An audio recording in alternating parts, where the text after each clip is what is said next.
ഈ പാതിരാത്രി ഇതെന്താ സംഭവം എന്ന് വെച്ചിട്ടുണ്ടെങ്കിൽ അപ്പനും മോളും കൂടെ കറങ്ങാൻ പോവുക. 2-3 ദിവസമായിട്ടുള്ള അപ്പൻ്റെ ഓട്ടത്തിൻ്റെയും തിരക്കിൻ്റെ ഇടയിൽ വേണ്ടത്ര ടൈം സ്പെൻഡ് ചെയ്യാൻ പറ്റിയിട്ടില്ല. അപ്പോൾ നമ്മൾ എന്ത് ചെയ്യണം, അവരങ്ങനെ ഒറ്റയ്ക്ക് കറങ്ങാൻ വിടരുതല്ലോ. അതുകൊണ്ട് ഞാനും കയറി വരിക അവരുടെ കൂട്ടത്തിൽ.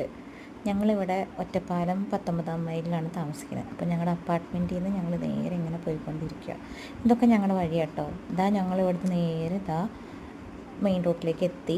ഫ്രണ്ടിലിരുന്ന ആൾ എന്നെ വിളിക്കുന്നുണ്ട്. ഇതപ്പോൾ നടുക്കിലെത്തിയ ആൾ. ഞങ്ങൾ ഒരുമിച്ചിരിക്കുന്നതുകൊണ്ടുള്ള കുശുമ്പോണ്ട് കയറിയിരിക്കുക.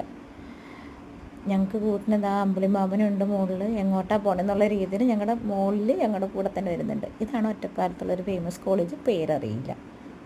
ഇതിപ്പോൾ ഞങ്ങൾ എത്തിക്കൊണ്ടിരിക്കുന്നത് ഇവിടെ തന്നെയുള്ളൊരു ഫേമസ് ആയിട്ടുള്ളൊരു ക്ഷേത്രത്തിലേക്കാണ്. ഭയങ്കര വലിയ ഉത്സവവും കാര്യങ്ങളൊക്കെ. എത്രയോ ആനയാന്ന് വരികയെന്നറിയോ.